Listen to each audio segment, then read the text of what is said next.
Hello दोस्तों। Welcome to Manoj की class. तो कैसे हैं आप लोग? उम्मीद करता हूँ अच्छे होंगे। जैसा कि कल आपने मेरी क्लास में देखा था, मैंने पार्ट्स ऑफ स्पीच के बारे में डिफाइन किया था। पार्ट्स ऑफ स्पीच 8 होते हैं और उनके बारे में मैंने 8 के नाम लिखे थे और सभी के बारे में बताया नहीं था। लेकिन आज मैं अपनी वीडियो में उन सभी पार्ट्स ऑफ स्पीच के बारे में हल्की सी जानकारी दूंगा।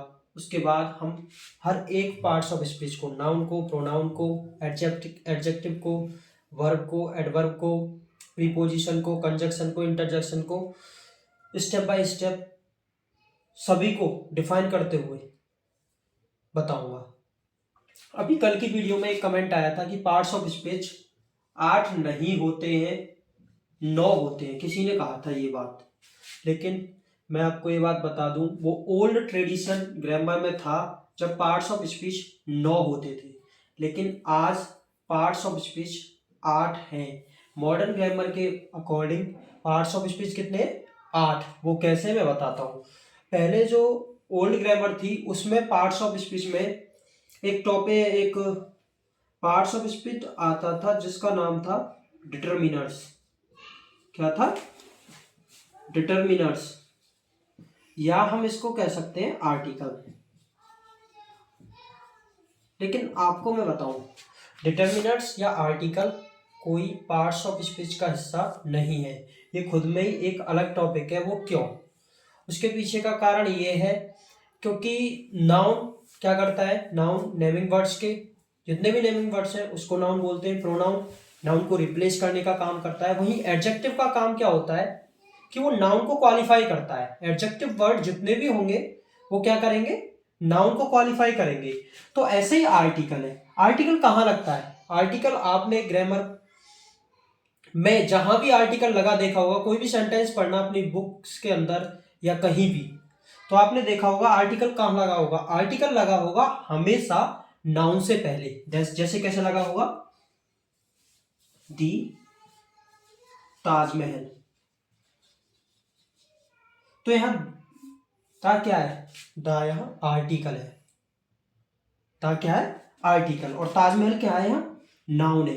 क्योंकि नाउन क्या होता है? किसी भी स्थान। ये ताजमहल क्या है? एक प्लेस है और ये उसका नाम है, इसीलिए ताजमहल क्या है? नाउन। और नाउन से पहले क्या है? आर्टिकल। ऐसा किस केस में होता है? ऐसा पार्ट्स ऑफ स्पीच में एडजेक्टिव के अंदर होता है, इसीलिए आर्टिकल को और या डिटरमिनर्स को पार्ट्स ऑफ स्पीच से बाहर किया गया है। इसीलिए अब पार्ट्स ऑफ स्पीच कितने होते हैं? 8। ठीक है। तो अब मैं आगे एक एक पार्ट्स ऑफ स्पीच को डिफाइन करूंगा। ठीक है, ओके, एक सेकंड।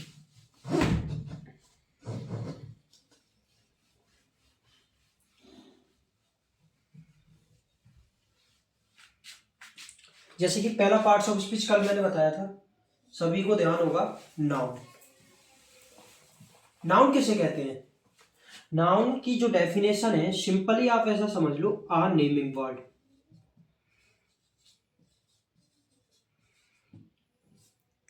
नाउन क्या है? एक नेमिंग वर्ड है। मतलब नाउन वो सब चीजें हैं जो इस पूरे ब्रह्मांड में किसी भी वस्तु, स्थान या कोई भी चीज, एनीथिंग एल्स, जिसका नाम है वो नाउन है। जो कुछ भी हमको दुनिया में दिख रहा है सब क्या है? नाउन है। तो नाउन क्या है? एक नेमिंग वर्ड है।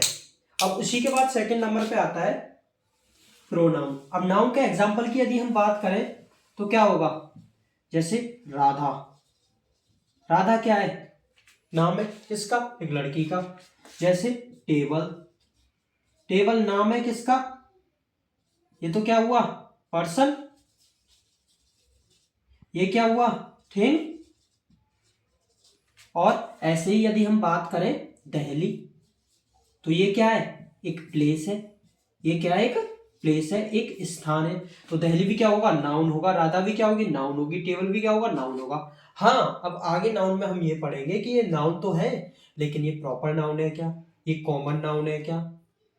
ये ये मटेरियल नाउन है का? आगे जब हम नाउन को क्वालिफाई करेंगे तो वहां हम ये सब चीजें देखेंगे, और इसी के अकॉर्डिंग हमें सेंटेंस में सब्जेक्ट के बारे में पता चलता है, और उसी के अकॉर्डिंग हम आर्टिकल्स का यूज करते हैं। इसीलिए नाउन इंपॉर्टेंस रखते हैं अपनी।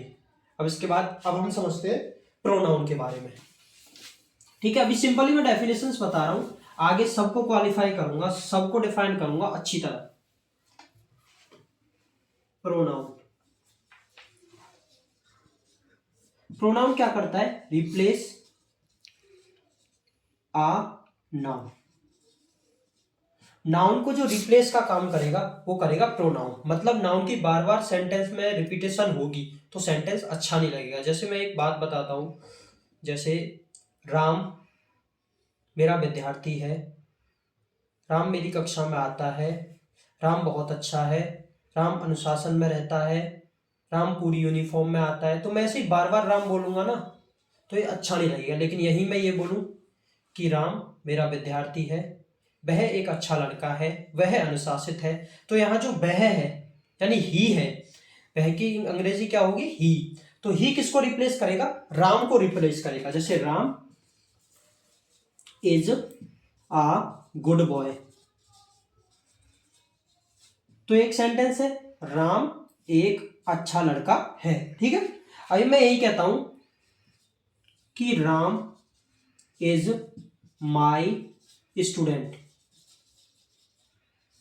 राम मेरा विद्यार्थी है। लेकिन बार बार ना राम का रिपीटेशन करूंगा तो उसी रिपीटेशन को रोकने के लिए यहां राम की जगह हम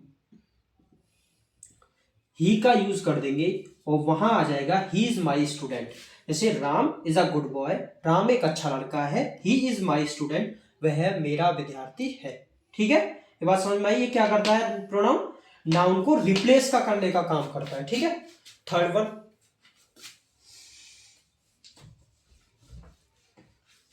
थर्ड नंबर पे आएगा एडजेक्टिव।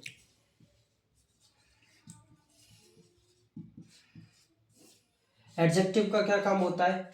ये क्वालिफाई करता है, qualify a noun.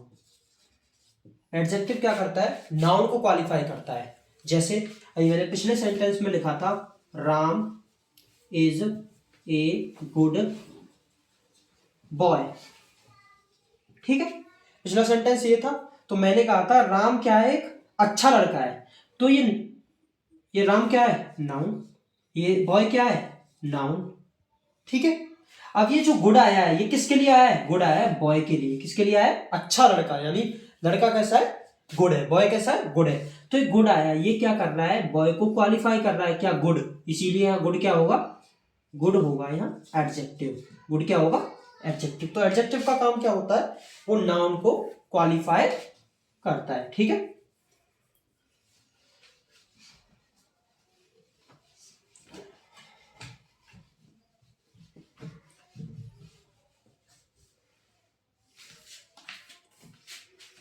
Fourth number पे आएगा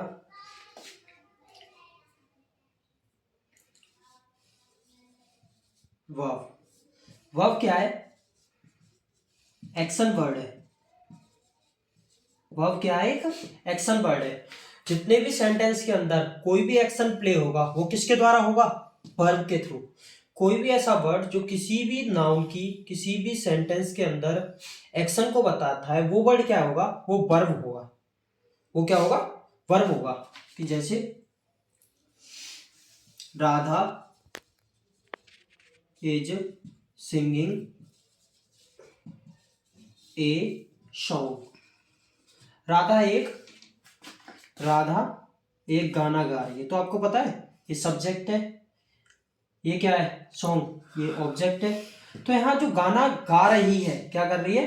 गा रही है। मतलब इसमें एक्शन का काम कौन सा वर्ड कर रहा है? सिंगिंग। तो ये यहाँ क्या होगा? यहाँ पर ये होगी वर्ब। ये क्या होगी? वर्ब। तो वर्ब का काम क्या हुआ? सेंटेंस के अंदर एक्शन को प्ले करना। एक्शन बताता है वर्ब। वर्ब क्या बताता है? एक्शन के बारे में बताता है। ठीक है, फिफ्थ नंबर पे आते हैं। मैं क्या है, सभी की सिंपल नॉलेज दे रहा हूं आपको, सिंपली क्वालिफाई कर रहा हूं। आगे मैं इनको डीपली डिफाइन करूंगा। अभी तो क्या है, सिंपली आपको पता होगा, और आगे जब मैं इन पे स्टेप बाय स्टेप आऊंगा तो आप भूल ना जाओ, आपको ये चीज याद आ जाए कि सिंपली मैंने कैसे बताया था वर्ब क्या होती है, तो आप समझ जाओगे। एक माइंड में रिकैप हो जाएगा कि वर्ब क्या होती है, एक एक्शन वर्ड है, ऐसे करके। अभी फिफ्थ नंबर पे आता है एडवर्ब। एडवर्ब का काम क्या होता है? ये क्वालिफाई करता है, क्वालिफाइज आ वर्ब। वर्ब को क्वालिफाई करने का काम कौन करता है? वो करता है एडवर्ब। वर्ब को क्वालिफाई करने का काम कौन करता है? एडवर्ब करता है। वर्ब को क्वालिफाई करने का काम करेगा एडवर्ब। कैसे करेगा मैं बताता हूं।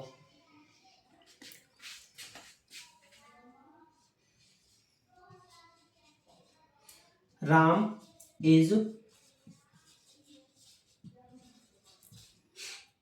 प्लेइंग। एडवर्ब, एडवर्ब क्या करता है? वर्ब को क्वालिफाई करता है। जैसे कि मैंने इस सेंटेंस में लिखा है Ram is playing well. Ram अच्छा खेल रहा है। राम जो खेल रहा है, इसका क्या मतलब है? खेल रहा है, यानी राम खेल रहा है। वेल मीन्स क्या है? तो यहाँ वेल किसके लिए आया? वेल आया है प्लेइंग के लिए। मतलब वेल किस लिए आया है? प्लेइंग के लिए। और प्लेइंग यहाँ क्या है? वर्ब है। तो वर्ब के लिए कोई वर्ड वर्ब को क्वालिफाई करेगा, वो क्या होगा? एडवर्ब होगा। तो यहाँ वेल क्या होगा? वेल यहाँ पर एडवर्ब होगा। क्या होगा? एडवर्ब होगा वेल। ठीक है। अब अगला पार्ट्स ऑफ स्पीच देखते हैं 6 नंबर का। 3 पार्ट्स ऑफ स्पीच और बताए, 5 मैंने बता दिए, 3 बचे हुए हैं अभी। ठीक है। 6 नंबर पे आएगा प्रीपोजिशन। 6 नंबर का कौन सा है? प्रीपोजिशन। 6 नंबर का प्रीपोजिशन है। प्रीपोजिशन जो है वो एक रिलेटिंग वर्ड कहते हैं। प्रीपोजिशन को कौन से शब्द कहते हैं? रिलेटिंग वर्ड कह सकते हैं। रिलेटिंग वर्ड कैसे? अच्छा, ये पूरी डेफिनेशन नहीं है। अब कहीं भी डेफिनेशन देख के कहो कि ये तो डेफिनेशन है नहीं, लेकिन उसका जो अर्थ आएगा ना, वो 2 शब्दों में यही आएगा सिंपली, कि प्रीपोजिशन क्या है? एक रिलेटिंग वर्ड है। वो कैसे रिलेट करता है मैं बताता हूं। Pain on the table. ठीक है। टेबल और पेन, टेबल और पेन के बीच में जो संबंध बना रहा है, वो कौन सा वर्ड बना रहा है? ऑन। कौन सा वर्ड बना रहा है? कि पेन किसके ऊपर है? पेन टेबल के ऊपर है। तो ऑन जो वर्ड है वो क्या, किसका काम कर रहा है? यहाँ प्रीपोजिशन का काम कर रहा है। किसका काम कर रहा है? प्रीपोजिशन का। तो यहाँ प्रीपोजिशन कौन सा है? ऑन यहाँ पर प्रीपोजिशन है। तो प्रीपोजिशन किसे कहते हैं? रिलेटिव वर्ड, जो संबंध बना है। तो टेबल और पेन के बीच में जो रिलेशन बना रहा है वो कौन बना रहा है? ऑन। कौन बना रहा है? ऑन। ठीक है।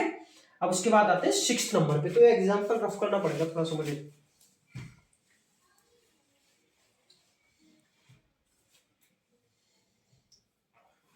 6 नंबर। ठीक है। अब उसके बाद आया 7 नंबर। 7 नंबर पे जो आता है वो आता है कंजक्शन। कंजक्शन क्या है? कंजक्शन एक कनेक्टिंग वर्ड है। कंजक्शन को हम क्या कहते हैं? कनेक्टिंग वर्ड, या फिर इसे हम ज्वाइनिंग वर्ड भी कह सकते हैं। क्या कह सकते हैं? Joining word. Connecting, connecting sorry,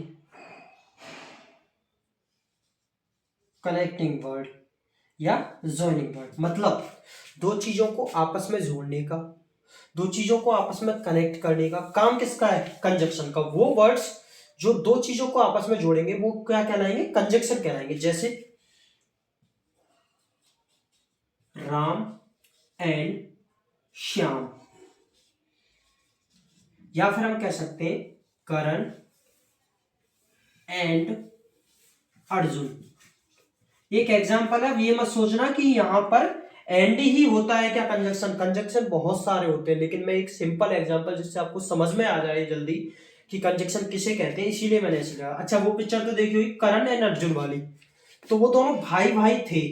अब उनका जो संबंध है, उनको जो आपस में जो जोड़ रहा है वो कौन सा वर्ड जोड़ रहा है? एंड वर्ड जोड़ रहा है। कौन सा जोड़ रहा है? एंड। यानी करण और अर्जुन। तो करण अर्जुन को आपस में कौन सा वर्ड जोड़ रहा है? एंड। तो एंड यहां पर क्या होगा बताओ बच्चों? एंड यहां पर होगा कंजक्शन। ओके, ठीक है, समझ आ गया। अब लास्ट बचा है, जो लास्ट हमारा वो है पार्ट्स ऑफ स्पीच, वो है, उसके बारे में थोड़ा सा और जान लो बस। उसके बाद लास्ट जो है वो है इंटरजेक्शन। क्या है? इंटरजेक्शन। इंटरजेक्शन क्या शो करता है? इंटरजेक्शन वो पार्ट्स ऑफ स्पीच है जो शो करता है हमारी सडन फीलिंग्स को। किसको? Sudden feelings. अच्छा, मैं आपको इनका हिंदी में बताऊं। सडन मीन्स होता है अचानक, फीलिंग्स मीन्स होता है भाव। हमारे अचानक जैसे भाव आते हैं किसी भी सेंटेंस में, हम बोल देते हैं ना, oh my God, wow you are so cute, ऐसे करके बोलते हैं ना। तो ऐसे ही, जैसे मैं बोलूं ओ माई गॉड, ऐसे बोल देते हैं, या वाओ। ऐसे भी जितने वर्ड्स जो हमारी सडन फीलिंग्स को, या वो फेयर फीलिंग्स सैड भी हो सकती हैं, हैप्पी की वाली फीलिंग्स भी हो सकती है, वो कैसी फीलिंग्स हो सकती हैं, जो हम सडन फीलिंग्स में अचानक से जो वर्ड्स बोलते हैं, तो उन वर्ड्स को क्या कहते हैं?